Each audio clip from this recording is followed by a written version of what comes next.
coming. It's a great honor to be the warm-up act for Noam Chomsky. Yeah, I want that. No. Americans generally believe that individuals should be held morally and legally responsible for their actions, and I agree. The problem is that all people and all institutions are not held equally accountable. So, for example, let me compare ACORN, the Association of Community Organizations for Reform Now, and Blackwater Corporation, a private security firm which in the wake of many scandals had to rename itself Z. As you might have seen on 60 Minutes last week, ACORN employees were entrapped and secretly photographed giving illegal tax and business advice to a pimp and a prostitute. Now this is undoubtedly very bad. Within a year of that happening, and before any finding of criminal activity had occurred, Congress declared ACORN ineligible for further federal funding. It had been receiving only about $3.5 million a year anyway. In December of 2007, Blackwater employees killed 17 Iraqi civilians in Baghdad. The Justice Department didn't at first expect to investigate, but after a lot of protest by the Iraqi government and others, in December of 2008, the Justice Department declared that it was going to charge 5 Blackwater employees with manslaughter, and the trial will begin in January of 2010. Blackwater was also responsible for at least $55 million in overcharges to the federal government. That means they stole our money since their fees are paid for by our taxes. Since President Obama took office in January 2009, the State Department has contracted with Blackwater for more than $174 million more in security services in Iraq and Afghanistan, including just last August, another $20 million more for security services in Iraq. So a corporation headed by an evangelical crusader, that's Eric Prince, former CEO of Blackwater, can steal millions of dollars of taxpayer money and be rewarded with an opportunity to steal more. You can kill Iraqi civilians and expect that the United States government will cover up for you unless the government gets too much heat or a client state rebels, and then you will be charged with a minimum offense. But if you give illegal business advice to a prostitute and a pimp, you will quickly be declared ineligible for federal funding without the benefit of any legal proceedings. This brings us to the Hoover Institution, which seems to revel in having people with a record of political and economic failure on its staff, even if there is probable cause to believe that they have committed criminal acts. In 1960, President Herbert Hoover picked Glenn Campbell to serve as director of the Hoover Institution, and in his nearly 30 years in that capacity, Campbell increased the Hoover's endowment from $2 million to $125 million.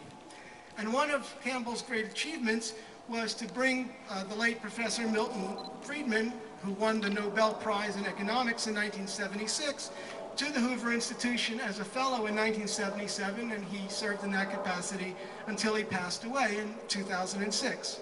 Before arriving at the Hoover, Friedman's greatest accomplishment was having trained a whole gang of economists who went to Chile after the CIA coup and redid the economy. Under Friedman's inspiration, Hoover became one of the 4 leading policy institutions that pulled the nation's economic policy to the right, according to MediaTransparency.org. Now, lest we become too excited about Friedman having won a Nobel Prize in economics, in 1997, the Nobel Prize for Economics went to Myron Scholes, who was Stanford economics professor from 1981 to 1996 and a fellow at the Hoover from 1987 to 1996. And he shared that prize with Robert Merton, who was first at MIT and now at Harvard Business School. In 1994, Scholes and Merton founded Long-Term Capital Management Hedge Fund, and for the next several years, they were making 40% a year on their investment.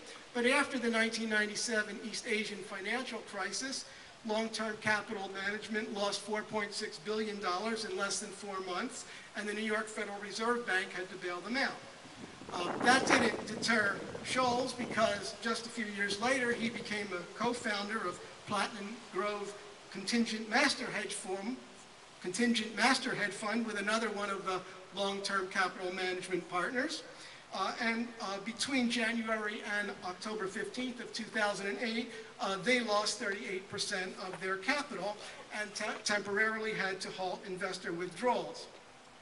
These are exactly the same policies that led to the 2008 financial crisis, and they have been pursued by every president since Jimmy Carter. Nassim Taleb told Slate, "Scholes is responsible for the financial crises of 2008. This guy should be in a retirement home doing Sudoku. His funds have blown up twice. He shouldn't be allowed in Washington to lecture anyone on risk." So you can advocate economic policies that result in destroying the lives of tens of millions of Americans, to say nothing of the hundreds of millions of others around the world, and you will be rewarded with prestigious professorships at leading universities and even win the Nobel Prize. This is not an accident. It's part of how the system works. So students, you might ask yourselves, what kind of government and corporate ties do my teachers have, and how does that affect what I'm being taught? And make no mistake, it does affect how you are being taught, down to the most basic level of what we consider truth or proof of any proposition. Hoover Fellows and Stanford faculty have served in every administration since President Jimmy Carter, maybe earlier because my memory doesn't go further back than that. And Herbert Hoover himself, of course, was the president, even if arguably the very worst one in the modern era until George W. Bush came along. During the Bush administration, Hoover Fellows and Stanford faculty served in the Department of Treasury.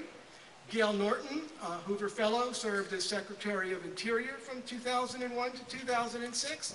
And of course, most notoriously, they served in the foreign and defense policy-making apparatus.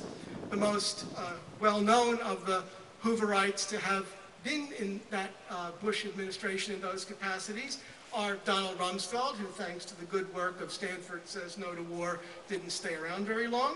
General John Abizaid, former commander of the U.S. Central Command, also a fellow at the Hoover.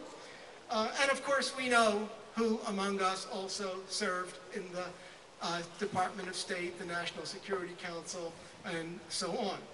8 Hoover Fellows served as members of the Defense Policy Board on the eve of the 2003 war. One of the fellows at the Hoover Institution, Larry Diamond, went to Iraq from January to April of 2004, and there he served as senior advisor to the Coalition Provisional Authority.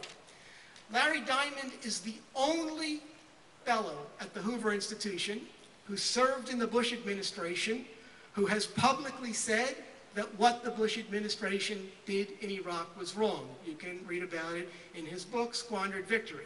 Now, Larry and I don't agree on everything, and I don't agree with everything that's in that book, but he had the integrity to stand up and say he and the administration he served was wrong.